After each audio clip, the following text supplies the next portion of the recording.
City Manager Janice Brathwaite Edwards has revealed plans for increased entertainment and commercial activities around the city of Road Town.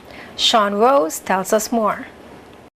Thursday, February 28, 2013 marked the reopening of the revitalized Crafts Alive village with 60 vendor spaces. Crafts Alive is seen as an economic platform for artist empowerment. City Manager Janice Brathwaite Edwards has disclosed various aspects of plans to facilitate a lively atmosphere, not only at Crafts Alive, but throughout Road Town.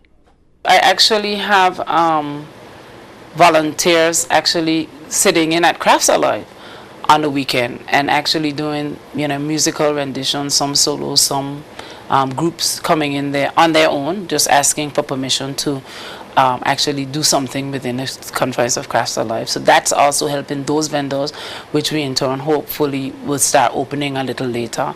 We also have supermarkets asking to do their tasting of new items that they're bringing out onto the market, and if they could do the tastings in places within the confines of the city. And one of the things that I try to express is that it doesn't have to be one particular location. We have the bandstand, we have the recreation grounds, we have the festival grounds, we have Noah Lloyd Park, we have Sir Albert Georges Plaza, we have Queen Elizabeth Park.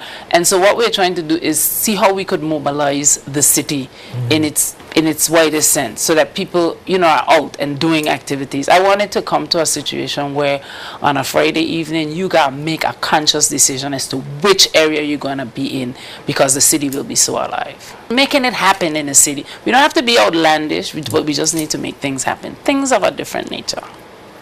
At the reopening ceremony in February, Communications Minister Mark Vanterpool said the village should not be considered only as a commercial space, but also an addition to parks in Road Town where residents can relax. According to the city manager, Phase 2 of the Crafts Alive project will get in gear soon. The theater is in the plan, and the theater is for Phase 2, because there's a second phase to it. There's also the pond that will come on, the fishing pond, where you'll have the experience of catching your fish in the pond, of fishermen teaching you how to fish. So that all is going to come in Phase 2. We actually finished Phase 1, and Phase 1 looks good. We're quite contented, but we don't intend to stop there. We're trying to really create something that becomes a family atmosphere at the Crafts Alive village. So you'll be able to see a lot more of our local culture and our heritage within the confines of Crafts Alive. An environmental impact assessment report on the Cruise Pier Development Project, which began in April 2012, conducted by Environmental Systems BVI, looked at possible impacts associated with the lengthening and widening of the cruise pier in Road Town. The study highlighted the socio-economic impacts of the cruise pier expansion, particularly inadequate healthcare, green spaces, and limited pedestrian pathways to accommodate increased visitors to the territory. The city manager says the plans to develop lively spaces throughout Road Town are in keeping with these findings. Even though we have almost 1 million visitors in the Virgin Islands, you don't feel it like that. As the development of the cruise pier happens, though, there may be a little bit more impact. That's one of the reasons why it's so crucial for us to make sure that we diversify a little bit of what happens on the land side, so that we could actually spread out these visitors a little bit more. And from the city perspective, I want them to enjoy as much of this city as is humanly possible.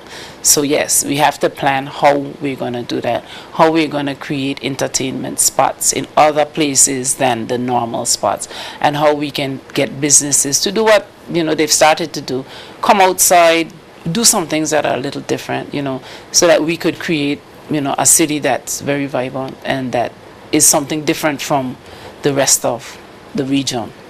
The reduction in commercial activity at various sections of Main Street is also of concern, and the city manager says efforts are being made to address this challenge.